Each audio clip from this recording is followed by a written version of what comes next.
Hallo, wir sind Schüler der Goetheschule Harburg und ich stehe hier vom Lagerhaus G und wir wollen wissen, was es damit auf sich hat. Und deshalb interviewen wir heute zwei Mitglieder der Initiative Dessauer Ufer. Ich bin Luis Wörner, ich studiere Geschichte an der Universität Hamburg und bin Teil der Initiative Dessauer Ufer, die sich für den Erhalt des Lagerhauses G einsetzt. Ich bin Lisa, ich studiere im Master Geschichte an der Uni Hamburg und ich bin seit ungefähr einem Jahr in der Initiative Dessauer Ufer aktiv. Das Lagerhaus G ist ein 120 Jahre altes Lagerhaus im Hamburger Hafen, in dem zwischen 1944 und 1945 zunächst 1500 als Jüdin verfolgte Frauen und später 2000 Männer aus dem KZ Neuengamme sowie italienische Militärniete und sowjetische Kriegsgefangene untergebracht wurden, die zur Zwangsarbeit im Hamburger Hafen gezwungen wurden. Die Frauen kamen tatsächlich zuerst an, im Juli 1944. Das war eine Reaktion darauf, dass im Juni 1944 die Mineralölindustrie im Hamburger Hafen stark bombardiert worden war und beschlossen wurde, KZ-Häftlinge aus dem Vernichtungslager Auschwitz zurück nach Hamburg oder zurück nach Deutschland zu bringen, um diese extrem gefährlichen Aufräumarbeiten zu verrichten. Die Frauen, die im Außenlager Dessauer Ufer untergebracht worden sind, sind auf andere Außenlager verteilt worden. Auch die Männer, die hier untergebracht worden sind teilweise dann, nachdem sie untergebracht waren, an anderen Stationen im Stadtgebiet Hamburg gewesen. Beide Häftlingsgruppen sind dann vor der Befreiung der Stadt in Lager außerhalb des Stadtgebietes gebracht worden.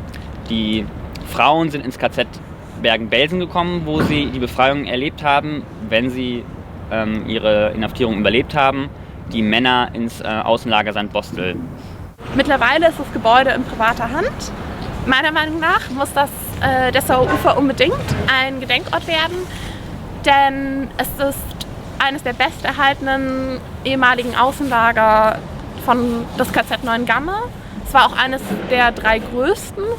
Und es bietet durch seine Lage mitten in der Stadt und mitten in einem neu entstehenden Stadtteil die Chance, Gedenken sehr zugänglich zu gestalten und es auch mit einer sonstigen sozialen, kulturellen Nutzung zu verbinden. Es sind immer noch Spuren der Nutzung als KZ-Außenlager zu finden.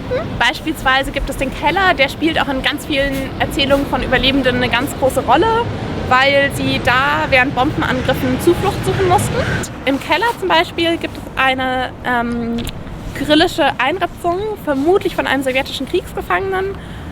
Auf der steht, hier arbeitete Alexander Fedorow und das Datum, ich glaube, es ist in 1945 gewesen. Und es gibt keine Orte in Hamburg, an denen an die Geschichte von Zwangsarbeit und die Rolle, die diese im Hamburger Hafen gespielt hat, erinnert wird. Wir glauben, dass das Lagerhaus G dafür ein hervorragender Ort sein könnte, an dem zudem die unterschiedlichen Perspektiven von weiblichen und männlichen KZ-Häftlingen und Kriegsgefangenen deutlich gemacht werden kann und finden, dass deswegen das Potenzial dieses Ortes genutzt werden sollte, um hier einen Gedenk- und Erinnerungsort zu realisieren. Wir sind der Meinung, dass das Lagerhaus eine Gedenkstätte werden soll. Es sollte einen Ort geben, wo man an die Menschen denkt, die früher dort waren.